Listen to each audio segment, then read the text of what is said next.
How do you hit 34 cartel sites before sunrise without a single leak? And what happens when the leak is allegedly the governor? In the next minutes, we'll take you inside a 6-minute assault across 3 states, helicopters lifting, doors breaching, cash in heat-sealed bricks, and then pull back the curtain on Operation Black Lantern, the emergency purge that followed. Because the raid was the opening strike. The real war started when investigators traced $28 million in infrastructure contracts to shell companies feeding the Crimson Raven cartel. Before we move on, please take a moment to subscribe to the channel and like the video. Every door hit read the same timestamp, 4:30 a.m. across 3 states. That detail wasn't flair. It was the lock that held the whole plan shut until the last second. How do you move helicopters, armored convoys, and 34 breach teams with 0 leaks? You build a mission clock that doesn't care about county lines. Time on target meant every stack crossed thresholds within a 6-minute curtain, not early, not late. Teams rehearsed against that clock for days, radios cut to short codes, and message traffic kept inside compartments so tight that a squad lead couldn't tell you the address 1 block over. The risk wasn't theoretical. One compromised dispatcher, one shift sergeant with a text chain, and a warehouse goes dark before the first rotor spins. The alleged leak path pointed high, an office that could reroute highway units and make cameras blink. That's why comms moved through encrypted nets with strict call windows, no chatter, and no updates that weren't tied to a time hack. Even route plans were split. Drivers got corridors, not full maps. Only command held the master overlay. Above the roads, the air layer lived off-grid. DHS rotor assets staged at quiet strips and farm fields that wouldn't draw a gawker at dawn. Blackout flights lifted with lights cold. Crews speaking in brevity codes that turned a sentence into a syllable. Airborne ISR orbits pushed live feeds to ground tablets. Driveways, warmed engines, unexpected vans, so stacks could adjust while still making the clock. If a camera caught a porch light at 4:27, a team slid to a secondary door with 3 minutes to spare and no questions asked. On the ground, the formations were lean and purpose-built. FBI HRT entry elements carried the tip. Ballistic shields up front, breachers with mechanical and explosive options, medics tucked behind the second man, and a rear security pair watching stairs and hallways. IC HSI warrant teams followed to clear rooms, freeze records, and lock digital media. U.S. Marshals tracked named targets with cuffs and transport, peeling suspects from closets, crawl spaces, and detached garages. Each stack knew its slice of the job, and no one reached for a task they hadn't drilled. Mobility ran on rails. Armored vehicles were assigned to specific corridors with geo-fenced routes preloaded, so convoys wouldn't stack at the same intersection or block each other's exfil. Deconfliction rules were blunt and effective. No one deviated without coded authorization, and local partners got a need-to-know briefing only minutes before movement. That cut friendly collisions and shut down the usual grapevine that travels faster than any siren. Why 34 sites? Because the network lived in nodes, not a single big box.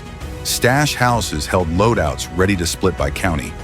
Counting rooms turned bags into spreadsheets and payouts. Safe sites parked drivers and weapons where they wouldn't rub elbows. Comms hubs sat closer to suburbs, hosting routers, phones, and relay devices.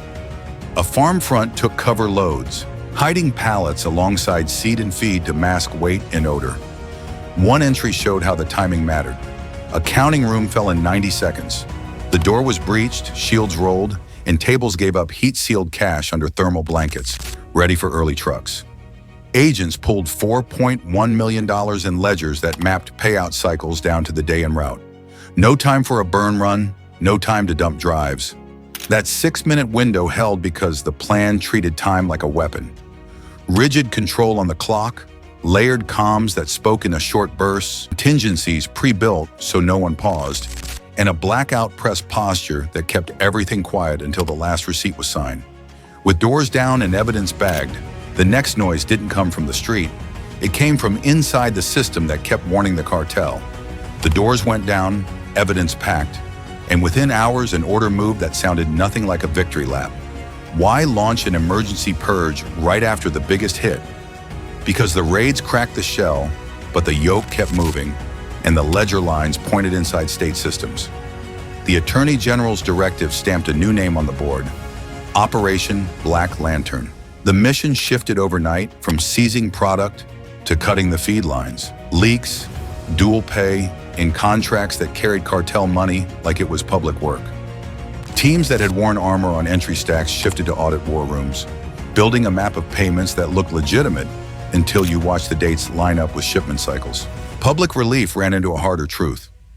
Reports of big seizures and quiet streets gave way to the shock that some judges and officers might have taken money while tossing trafficking counts on thin pretexts. Confidence cracked at the edges.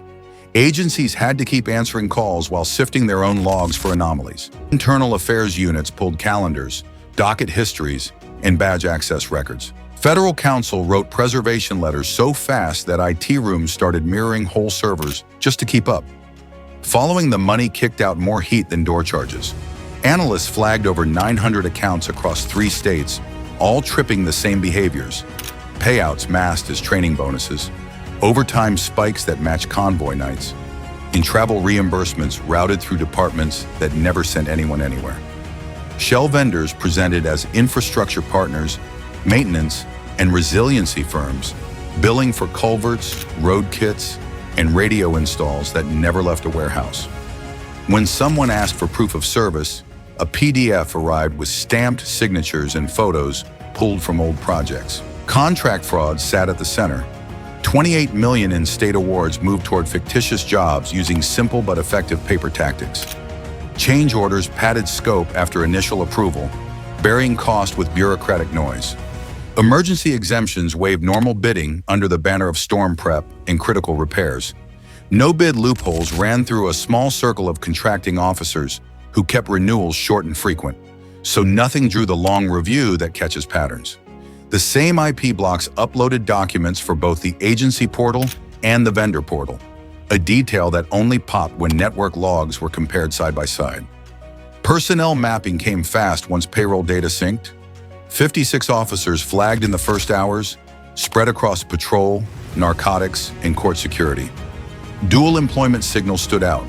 Identical pay cycles from a known front company hitting the same day as state checks, followed by cash withdrawals below reporting thresholds.